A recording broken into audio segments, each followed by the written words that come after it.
ഇരിഞ്ഞാലക്കുട കൂടൽമാണിക്യം ക്ഷേത്രത്തിലെ ഉത്സവ സമാപനത്തിന്റെ ഭാഗമായി ചാലക്കുടി പുഴയിൽ വെള്ളിയാഴ്ച നടക്കുന്ന ആറാട്ടിന് ഒരുക്കങ്ങൾ പൂർത്തിയായി. കൂടപ്പുഴയിലെ കടവിൽ വെള്ളിയാഴ്ച ഉച്ചയ്ക്കാണ് ആറാട്ട്.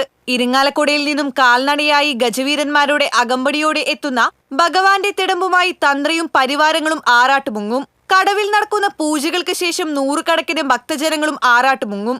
തുടർന്ന് ദേവസ്വത്തിന്റെ പഴയകാല കൂട്ടുപുരയിൽ ആറാട്ട് കഞ്ഞിയും വിതരണം ചെയ്യും.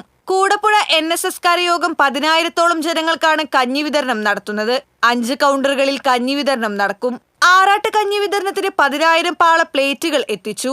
കഞ്ഞി കുടിക്കുന്നതിന് പച്ചപ്ലാവിലയും ഒരുക്കി. വേനൽ മഴയെ മുൻനിർത്തി ഇക്കുറി കഞ്ഞി വിതരണ സ്ഥലത്ത് ചോരപ്പന്തലാണ് ഒരുക്കിയതെന്ന് സംഘാടകരായ NSS കരയോഗം പ്രസിഡന്റ് നന്ദകുമാർ ചെറുക്കൽ പറഞ്ഞു. ഇത്തവണത്തെ ഒരുക്കങ്ങളൊക്കെ പൂർത്തിയായി.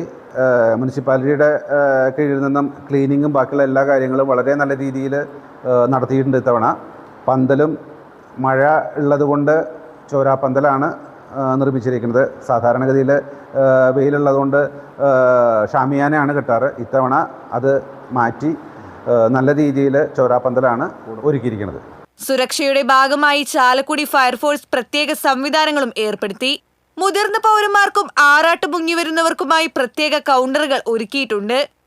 TCV news, Chalakudy.